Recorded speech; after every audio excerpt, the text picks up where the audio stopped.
नमस्कार. संघर्ष वृत्तवाहिनीमध्ये आपलं स्वागत. घेऊया ठाणे आणि आसपासच्या परिसरामधील घडणाऱ्या महत्त्वाच्या घडामोडींचा आढावा.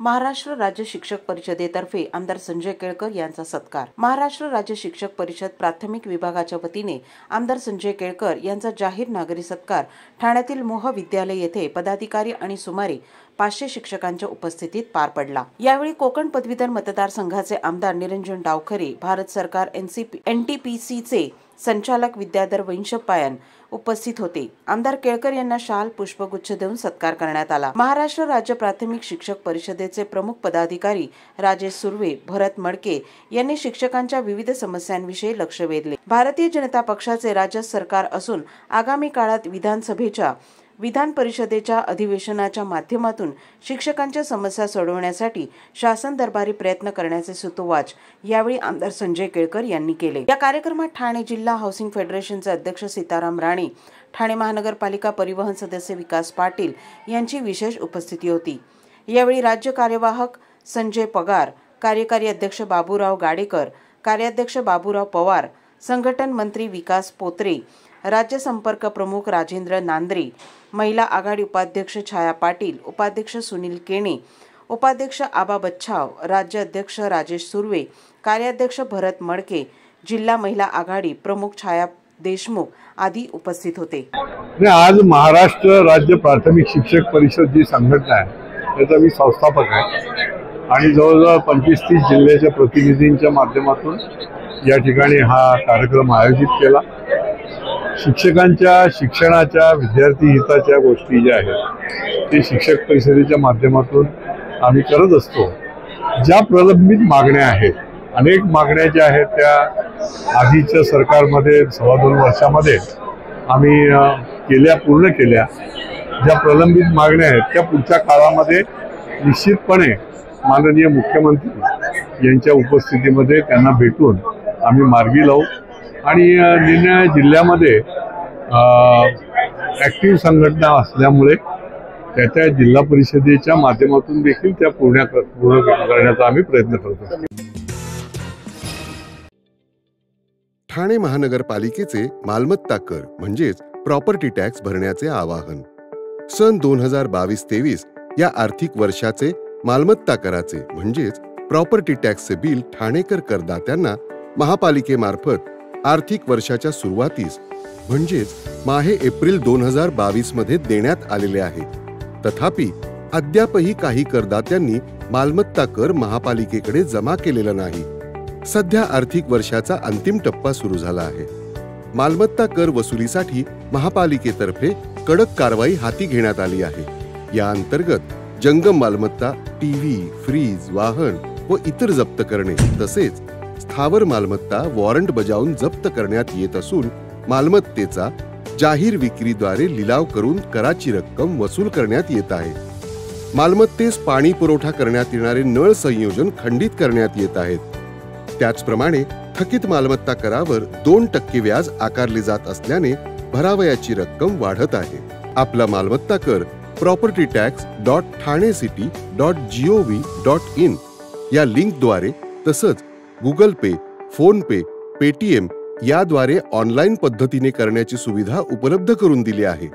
शनिवार, रविवार व सार्वजनिक सुट्टीच्या दिवशी नागरिकांना मालमत्ता कर भरणे सोयीचे व्हावे याकरता महापालिकेचे मालमत्ता कर संलग्न कार्यालय या दिवशी कार्यान्वित ठेवण्यात आलेले आहे. तरी मालमत्ता कर वसुलीची अप्रिय कारवाई टाळण्याच्या दृष्टिकोनातून मालमत्ता कर भरून महापालिकेस सहकार्य करावे. धन्यवाद.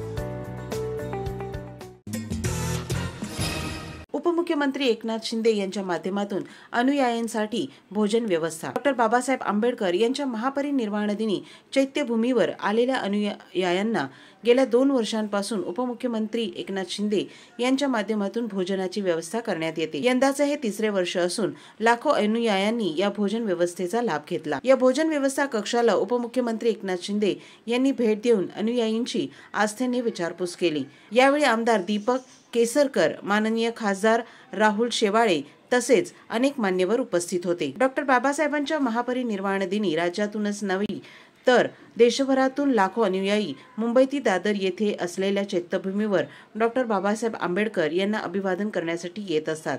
अशा वेळी त्या अनुयायांची 2 दिवस भोजनाची व्यवस्था व्हावी तसेच त्यांची कोणतीही गैरसोय होऊ नये यासाठी उपमुख्यमंत्री एकनाथ शिंदे यांच्या वतीने भोजन व्यवस्थेचे आयोजन करण्यात येते। महापरिनिर्वाण दिनानिमित्त 5 आणि 6 डिसेंबर या 2 दिवसात जवळपास 5 लाख किंवा त्यापेक्षाही अधिक अनुयायी चैत्यभूमी येथे येतात। या सर्व अनुयायींना भोजन व पाण्याची उत्तम व्यवस्था करण्यात येते। मात्र त्यासोबतच प्रत्येक अनुयायींना बसून व्यवस्थित जेवता येईल याचीही काळजी घेण्यात येते। प्रत्येक अनुयायींना बिसलरी पाण्याची बाटली जेवणासोबत दिली जाते। भोजनानंतर पत्रावळी तसेच बाटल्यांपासून होणारा कचरा थेट गाडीत भरून विल्हेवाट लावण्यासाठी नेला जातो। त्यामुळे भोजन व्यवस्थेबरोबरच स्वच्छतेची देखील तेवढीच काळजी घेतली जाते। 6 डिसेंबरच्या रात्रभर ही भोजन व्यवस्था सुरू असल्याची माहिती कोपरी पाचपाखाडी उपशहर प्रमुख जयप्रकाश कोटवानी यांनी दिली। या संपूर्ण उपक्रमासाठी शहर प्रमुख राम रेपाळे, उपशहर प्रमुख जयप्रकाश कोटवानी, प्रवक्ते राहुल लोंढे, धोबीघाट शाखा प्रमुख रोहित पिंपळोलकर गायकवाड, उपविभाग प्रमुख संदीप जगताप, युवा सेनेचे सुशांत मोरे, उपशाखा प्रमुख रुपेश शिंदे, मनीष ठाकूर तसेच इतर शिवसेनेचे पदाधिकारी कार्यकर्ते यांचे विशेष सहकार्य लाभले।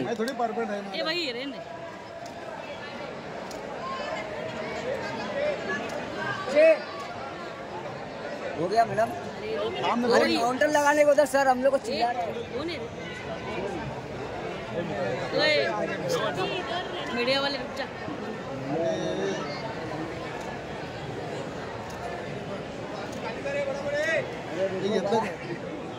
हो तिकडे पाठवून या ना, तिकडे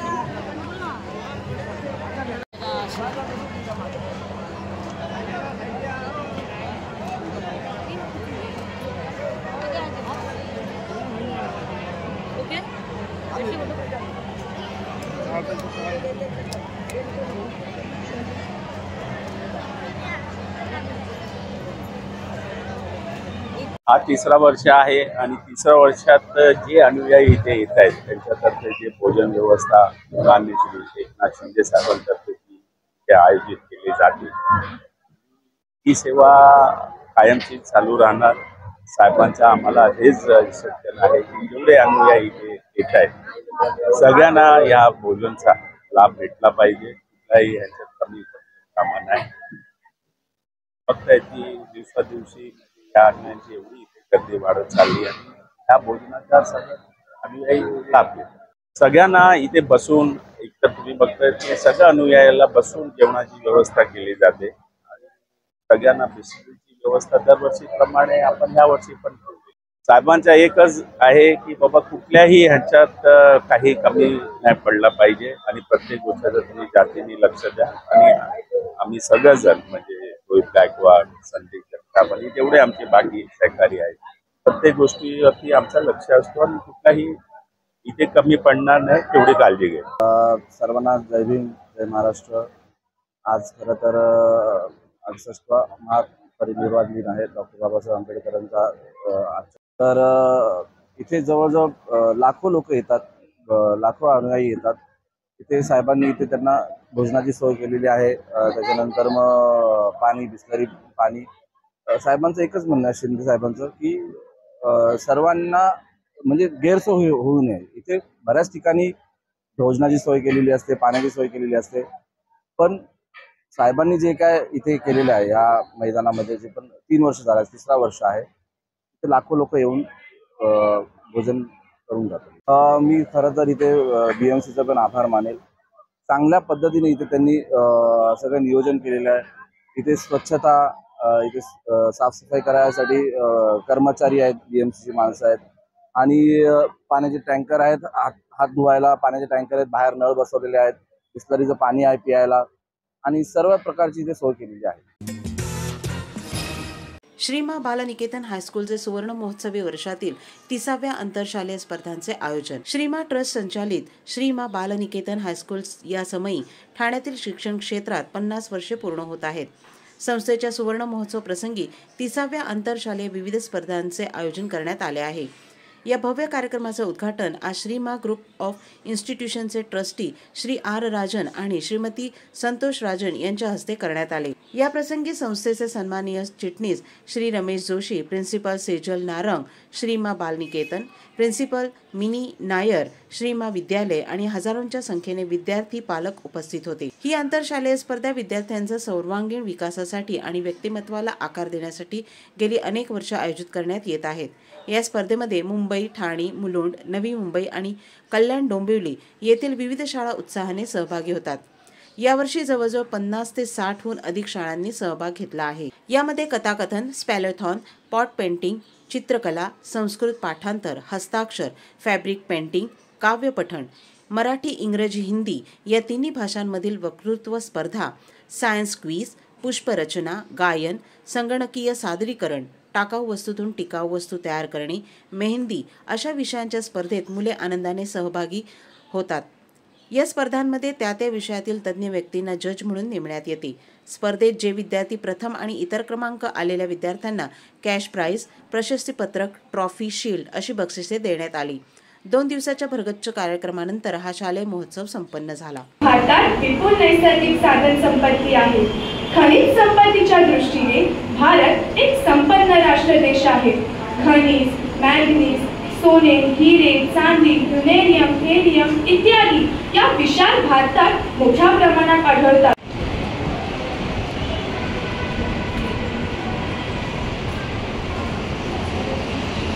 आणि भविष्याशी संबंधित विषयावर बोलणार आहे. सौर आणि जलविद्युत ऊर्जा एकत्र करून या दोन्ही शक्तींच्या वापरामुळे कशा प्रकारे आपण पर्यावरण आणि ऊर्जा यांच्या संकटांवर विजय मिळवू शकतो ते पाहूया. We are very pleased indeed to be present here today on the 50th anniversary of the institution. I have been very fortunate indeed to be one of the founder trustees of this great institution. At the time we started, which was in a rented place in Thane East, we probably had about 6 or 7 students. From that stage onwards, we have today grown into a large institution with over 5,500 students, with branches in Thane West, in Haridwar, in Pune, in Chennai, and also a new establishment coming up in the United States, in Texas. We are growing, and there's a lot that Mataji is able to do in terms of not only education but also upliftment of people across religions, across languages, across communities, and across other barriers which come in the way of human relationships. I wish the institution all the very best indeed in the years ahead. I'm 88 and I don't know how long I could continue to be, but all the same, it has been a very, very pleasant day for me to have been invited again today to be present. Thanks so much indeed. गेल्या 50 वर्षापूर्वी divine Shri तारामाताजी यांनी बहुजन हिताय बहुजन सुखाय या कोपरी village मध्ये शिक्षण क्षेत्रात एक लहानसे रोपटून रोवले. आज 50 वर्षानंतर सर्वत्र विकास करत त्या रोपट्याचा एक प्रचंड वटवृक्ष झालेला आहे. गेल्या 30 वर्षापासून आम्ही आंतरशालेय स्पर्धांचं आयोजन करतो. त्यासाठी कल्याण, डोंबिवली, ठाणे, भांडूप, मुंबई या परिसरातील अनेक शेकडो शाळा आणि हजारो विद्यार्थी या कार्यक्रमामध्ये भाग घेतात. वर सर्व विद्यार्थ्यांची सर्वांगीण विकसन व्हावं या हेतून या ठिकाणी संगीत, चित्रकला, पेंटिंग, गायन, अनेक प्रकार वक्तृत्व, अनेक प्रकारची विविध विषयांवर तयारी करून घेतलेले विद्यार्थी येथे येतात. लाखो रुपयाची बक्षीस, पारितोषिक या विद्यार्थ्यांना दिली जातात. केवळ मुंबई आणि ठाणेच नव्हे तर संपूर्ण महाराष्ट्रामध्ये प्रत्येक वर्षात गेली 30 वर्ष एवढा स्पर्धेचा महोत्सव कोणत्याही शाळेत होत नसते। साई राम, प्रणाम सभी को। मैं सेजल नारंग श्री मां बाल निकेतन हाई स्कूल की प्रिंसिपल बोल रही हूँ। हमारे ये स्कूल को 50 इयर्स हम ये साल सेलिब्रेट कर रहे हैं और जो इंटर स्कूल कॉम्पिटिशन्स जो हम कर रहे हैं, हमारा 30th इंटर स्कूल कॉम्पिटिशन ये बार हमने इनॉग्रेट किया। इंटर स्कूल कॉम्पिटिशन शुरू हुआ है 93-94 में, तभी से ये 30 सालों से कंटिन्यूसली चलते आ रहा है और हमने हर साल देखा है बच्चों का प्रोत्साहन और उनका जो पार्टिसिपेशन है बढ़ते ही जा रहा है। इसमें मैं एक ऐड करना चाहूंगी कि सबसे इम्पोर्टेंट थिंग, ये हम फ्री ऑफ कॉस्ट रखते हैं और ये इसलिए नहीं कि वो बच्चा क्या है कैसा है, कम से कम वो अपने स्कूल को आके रिप्रेजेंट करके उतना वो समझ सकता है कि मुझे में इतनी क्षमता है कि मैं अपने स्कूल का नाम जाके दूसरे स्कूल में रोशन कर सकता हूँ। सिद्धेश्वर तलाव परिसरात झाले सर्वंकष स्वच्छता मोहीम। गटारे, सार्वजनिक शौचालय, अंतर्गत रस्ते यांची साफसफाई, स्वच्छतेविषयी जनजागृतीवर भर। ठाणे महापालिकेतर्फे शनिवारी सकाळी उथळसर प्रभाग समितीतील सिद्धेश्वर तलाव परिसरात सर्वंकष स्वच्छता मोहीम राबवण्यात आली। उपमुख्यमंत्री एकनाथ शिंदे यांच्या संकल्पनेतून सुरू झालेल्या सर्वंकष स्वच्छता मोहिमेत मोठे रस्ते आणि चौक यांची स्वच्छता सुरू करण्यात आली होती। त्यातच आता झोपडपट्टी परिसर, अंतर्गत रस्ते यांची स्वच्छता करण्यात येत आहे। महापालिका आयुक्त सौरभ राव यांच्या निर्देशानुसार झोपडपट्टी परिसरातील अंतर्गत रस्ते, गटारे, सार्वजनिक शौचालय यांच्या स्वच्छतेची मोहीम शनिवारी उथळसर प्रभाग समितीतील सिद्धेश्वर तलाव परिसरात राबवण्यात आली। अतिक्रमण विभागानेही रस्त्यावरील अतिक्रमणे हटवून परिसर मोकळा केला। घनकचरा व्यवस्थापन विभाग, अतिक्रमण विभाग आणि उपसर प्रभाग समिती यांच्या समन्वयाने या परिसरातील गटारी, अंतर्गत रस्ते, सार्वजनिक शौचालय यांची सर्वांग स्वच्छता करण्यात आली। या अतिरिक्त आयुक्त प्रशांत रोडे यांच्या मार्गदर्शनात या स्वच्छता मोहिमेत सुमारे 100 स्वच्छता कर्मचाऱ्यांसोबत उपायुक्त मनीष जोशी आणि आरोग्य अधिकारी डॉक्टर राणी शिंदे यांनीही सहभाग घेतला। सर्वंकष स्वच्छता मोहिमेत झोपडपट्टी परिसरातील अंतर्गत रस्ते, गटारे आणि सार्वजनिक शौचालय यांची स्वच्छता करण्यास सुरुवात झाली आहे। त्यातून स्वच्छतेविषयी नागरिकांमध्ये जागरूकता वाढेल आणि शहर अधिक स्वच्छ व आरोग्यदायी होईल असा विश्वास उपायुक्त घनकचरा व्यवस्थापन मनीष जोशी यांनी व्यक्त केला आहे। ठाण्यात पुढच्या वर्षी शाडू मूर्तीचेच बाप्पा, पालिकेने केली 6 महिने आधीच तयारी। गणेशोत्सवाला अजून बराच अवधी असला तरी गणपतीच्या मूर्ती शाडू मातीच्या बनवण्यासाठी ठाणे महापालिकेने आतापासूनच पुढाकार घेतला आहे। या मूर्ती भाविकांना किफायतशीर दरात मिळाव्यात, तसेच मूर्तिकारांनी रस्ते न अडवता मोकळ्या मैदानातील जागेत कार्यशाळा उभारावी यासाठी पालिकेच्या पर्यावरण विभागाने 6 महिन्यांचा कालबद्ध कार्यक्रम हाती घेतला असून पुढच्या वर्षी शाडू मूर्तीचेच बाप्पा विसर्जन करण्याचा संकल्प पालिकेने केला आहे। प्लॅस्टर ऑफ पॅरिस ऐवजी पर्यावरणपूरक शाडू मातीच्या मूर्ती, गणेश मूर्ती बनवाव्यात यासाठी दरवर्षी जनजागृती करूनही मूर्तिकार याकडे दुर्लक्ष करतात। उच्च न्यायालयाने याबाबत महापालिकेचे कान टोचले होते, तरी ठाणे महापालिका क्षेत्रात सन 2024च्या गणेशोत्सवात सुमारे 30% मूर्ती या शाडूच्या होत्या। हे प्रमाण ठाण्यात पुढच्या वर्षी शाडू मूर्तीचेच बाप्पा पुढील वर्षी 2025 मध्ये वाढवण्यासाठी पर्यावरण विभागाने 6 महिन्यांचा कालबद्ध कार्यक्रम हाती घेण्याचे निर्देश आयुक्त राव यांनी दिले आहेत। 2025च्या गणेशोत्सवात ठाणेकरांचा शाडूच्या मूर्तीकडील कल वाढावा यासाठी त्या मूर्ती किफायतशीर कशा होतील यासाठी प्रयत्न करावे। रस्ते लागणाऱ्या मूर्ती विक्री केंद्राऐवजी केंद्रित पद्धतीने ठिकठिकाणच्या मोकळ्या जागांमध्ये मैदानात स्टॉलची व्यवस्था करावी, म्हणजे रस्ते वाहतूक आणि पादचाऱ्यांना अडथळा येणार नाही याची दक्षता सहाय्यक आयुक्तांनी आपापल्या प्रभागात घ्यावी, असे पालिका आयुक्त सौरभ राव यांनी सांगितले। तर हे होतं संघर्ष वृत्तवाहिनीचं आजचं बातमीपत्र। उद्या पुन्हा भेटू याच वेळी याच ठिकाणी ताज्या घडामोडींसह। तोपर्यंत नमस्कार।